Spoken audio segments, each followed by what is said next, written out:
अस्सलाम वालेकुम dear students. आज के लेक्चर में हम डिस्कस करेंगे पंजाब ड्रग रूल्स 2007। यानी कि पहले हमने डिस्कस किया था ड्रग एक्ट 1976, वो पूरे मुल्क के लिए था। और ये जो पंजाब ड्रग रूल्स हैं 2007, ये पंजाब के लिए हैं। इनको सूबे के हवाले से बताया गया है। तो इसमें 3 चैप्टर्स हैं। चैप्टर 1 है प्रिलिमिनरी चैप्टर। ये प्रिलिमिनरी का मतलब है इंट्रोडक्टरी चैप्टर, जिसमें डेफिनेशंस डिस्कस की गई हैं।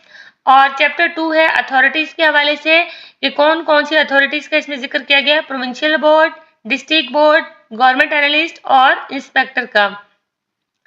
चैप्टर 3 में है सेल ऑफ ड्रग्स, यानी कि जो भी ड्रग्स हैं उनको सेल करने के लिए कौन सी शर्त शराइत पूरी करनी होंगी। लाइसेंस के हवाले से भी जिक्र किया गया है। तो आज अभी हम स्टार्ट करेंगे चैप्टर 1 से, जिसमें है subsection 1 short title and commencement. Short title and commencement यानी कि पंजाब ड्रग रूल्स का शॉर्ट नेम क्या होगा और इसका आगाज कब से होगा। तो इसमें जो है मजीद पॉइंट्स बताए गए हैं। These rules may be cited as Punjab drug rules 2007। Cited का मतलब है कहा जाएगा, यानी कि इन रूल्स को कहा जाएगा पंजाब ड्रग रूल्स 2007। तो जब कहीं भी इनका जिक्र होगा तो उनको किस नाम से याद किया जाएगा, पंजाब ड्रग रूल्स 2007। दूसरा पॉइंट है this shall come into force at once. At once का मतलब है फौरन से ही। This shall come into force at once यानी कि जैसे ही ये रूल्स बनेंगे फौरन से ही ये लागू हो जाएंगे, इन पर अमल करना होगा। और तीसरा पॉइंट है the schedule G for the existing licenses shall come into force after 10 years from the date of issuance of this notification. यानी कि शेड्यूल जी के हवाले से जो पंजाब ड्रग रूल्स में रूल्स बताए गए हैं शेड्यूल जी के हवाले से, वो कब लागू होंगे, वो 10 साल बाद लागू होंगे। जैसे ही पंजाब ड्रग रूल्स बनेंगे तो ये जो शेड्यूल जी के हवाले से जो रूल्स हैं वो 10 साल बाद लागू होंगे।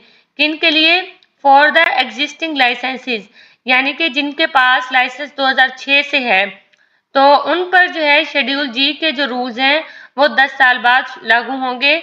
क्योंकि पंजाब ड्रग रूल जो है वो 2007 का है, तो पहले से जिनके पास लाइसेंस मौजूद है 2006 में अगर किसी के पास लाइसेंस मौजूद है तो शेड्यूल जी के हवाले से जो रूल्स हैं वो 10 साल बाद शुरू होंगे जैसे ही पंजाब ड्रग रूल का नोटिफिकेशन आएगा। तो इस सेक्शन में हमने क्या डिस्कस किया है, शॉर्ट टाइटल एंड कमेंसमेंट, कि इनको पंजाब ड्रग रूल्स 2007 कहा जाएगा। जैसे ही ये रूल्स बनेंगे फौरन ही ये शुरू हो जाएंगे, इन पर अमल शुरू हो जाएगा और ये लागू हो जाएंगे। और पॉइंट 3 है कि शेड्यूल जी के हवाले से जो रूल्स हैं वो 10 साल बाद लागू होंगे फॉर द एग्जिस्टिंग लाइसेंस, यानी कि जिनके पास पहले से ही लाइसेंस मौजूद है, पंजाब ड्रग रूल्स बनने से पहले से ही लाइसेंस मौजूद है, तो शेड्यूल जी के हवाले से जो कानून है वो 10 साल बाद शुरू होंगे। शेड्यूल जी में क्या है, शेड्यूल जी में ये कुछ ड्रग्स बताई गई हैं जिनके पास मेडिकल स्टोर का लाइसेंस है, वो लोग जो हैं ये ड्रग्स जो हैं वो सेल नहीं कर सकते। और फिर है सेक्शन 2 जिसमें डेफिनेशंस बताई गई हैं। इन these rules act means drug act 1976, यानी कि अगर पंजाब ड्रग रूल्स में कहीं पर एक्ट का लफ्ज आ रहा है तो उसका मतलब क्या होगा, ड्रग एक्ट 1976। और इसके अलावा committee means committee of the board, यानी कि जो प्रोविंशियल क्वालिटी कंट्रोल बोर्ड है वो एक कमेटी बनाएगी और इसी को ही कमेटी कहा जाएगा। और फिर है district board means committee of the provincial board in a district to be known as district quality control board. तो जो डिस्ट्रिक्ट बोर्ड है उसी को ही कमेटी कहा जाएगा।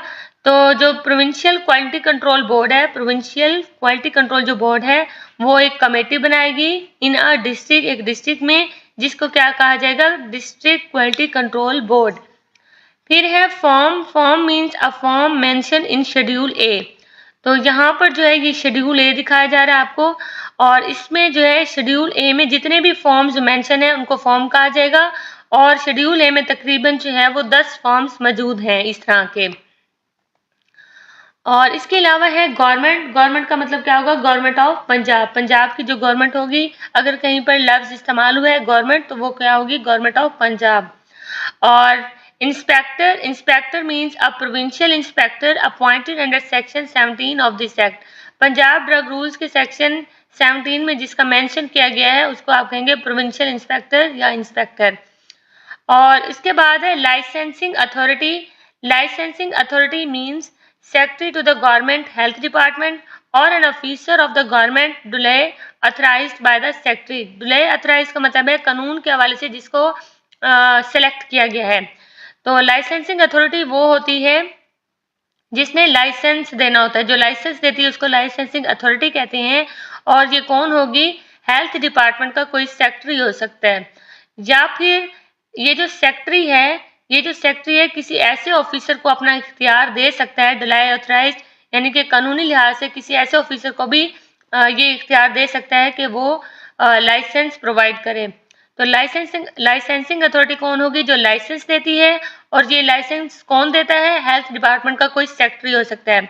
और सेक्रेटरी अपने इख्तियारात किसको दे सकता है? किसी गवर्नमेंट के ऑफिसर को भी अपना ये इख्तियार दे सकता है कि वो खुद जो है ना किसी को लाइसेंस प्रोवाइड करे। नेक्स्ट है medical store. Medical store means premises where drugs excluding the drugs specified in schedule G are stored, sold or offered for sale। premises का मतलब है कोई ऐसी जगह। तो मेडिकल स्टोर क्या होगा? कोई ऐसी जगह होगी जहां पर ड्रग्स जो हैं वो सेल हो रही हैं, स्टोर हो रही हैं। और इसमें जो है कौन सी ड्रग शामिल नहीं होंगी? एक्सक्लूडिंग द ड्रग्स, यानी कि कौन सी ड्रग शामिल नहीं होगी? शेड्यूल जी वाली जो ड्रग्स हैं वो मेडिकल स्टोर में शामिल नहीं होंगी, जो हमने यहाँ पर पढ़ी हैं कि जिसमें एंटी लेप्रोसिक ड्रग हैं, वैक्सीन हैं। तो इस तरह की जो ड्रग्स हैं वो शेड्यूल जी में या मेडिकल स्टोर में शामिल नहीं होंगी। नेक्स्ट है manufacture. Manufacture means a manufacture of the drug, यानी कि बड़े लेवल पर जो ड्रग्स तैयार की जाती हैं, मैन्युफैक्चर की जाती हैं। तो बड़े लेवल पर जो मेडिसिन तैयार होती है उसके लिए लफ्ज इस्तेमाल होगा मैन्युफैक्चर। और यहाँ पर है मैन्युफैक्चरर, यानी कि जो बड़े लेवल पर दवाइयों को तैयार कर रहा है उसको आप कहेंगे मैन्युफैक्चरर। और फिर है नारकोटिक, साइकोट्रोपिक और control drugs means a drug specified in schedule B और शेड्यूल डी। इसके अलावा जो नारकोटिक्स हैं, नशावर अद्वियात हैं, साइकोट्रोपिक ड्रग्स हैं जो जहनी हालत को ठीक करने के लिए इस्तेमाल होती हैं, ये कंट्रोल ड्रग्स हैं जिनको बगैर प्रेस्क्रिप्शन के नहीं दिया जाता। तो ये जो दवाइयाँ हैं इनका मतलब क्या है? Means a drug specified in schedule B और शेड्यूल डी। इन दवाइयों का जिक्र जो है वो शेड्यूल बी और शेड्यूल डी में किया गया है। फिर है फार्मेसी।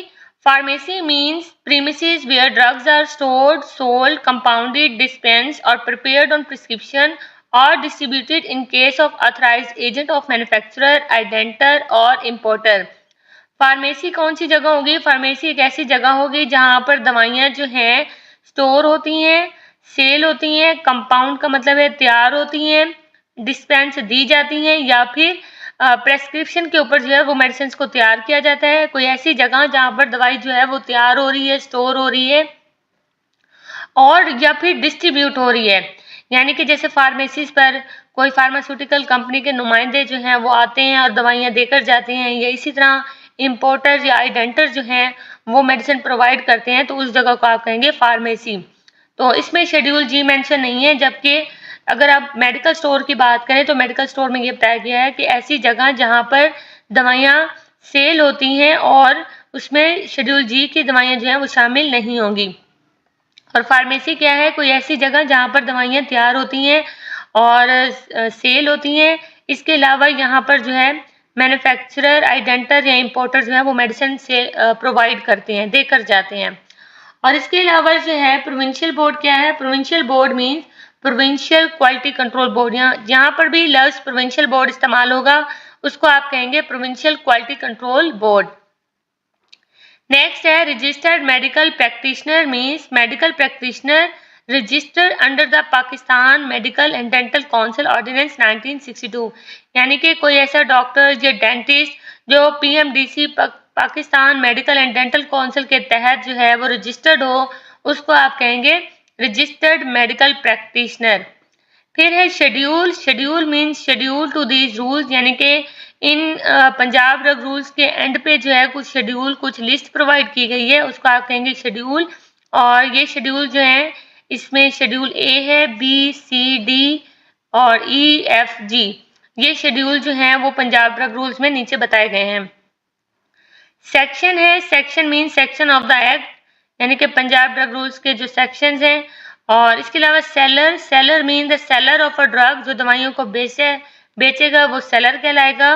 और होलसेल कौन होता है? Wholesale means the sale to a person buying for the purpose of selling again, who is the authorised agent of the manufacturer और इम्पोर्टर और आइडेंटर। होलसेल का मतलब है किसी सेल टू अ पर्सन, किसी ऐसे शख्स को सेल करना जिसने दोबारा आगे सेल करना हो। Buying for the purpose of selling again, यानी कि किसी ऐसे पर्सन को मेडिसिन सेल करना जो इसीलिए खरीद रहा हो, इसीलिए बाय कर रहा हो कि ताकि वो आगे जो है दोबारा सेल की जाए। और ये कौन सा शख्स हो सकता है? ये जो है किसी फार्मास्यूटिकल कंपनी का बंदा भी हो सकता है, मैन्युफैक्चरर भी हो सकता है, इम्पोर्टर भी हो सकता है और आइडेंटर भी हो सकता है।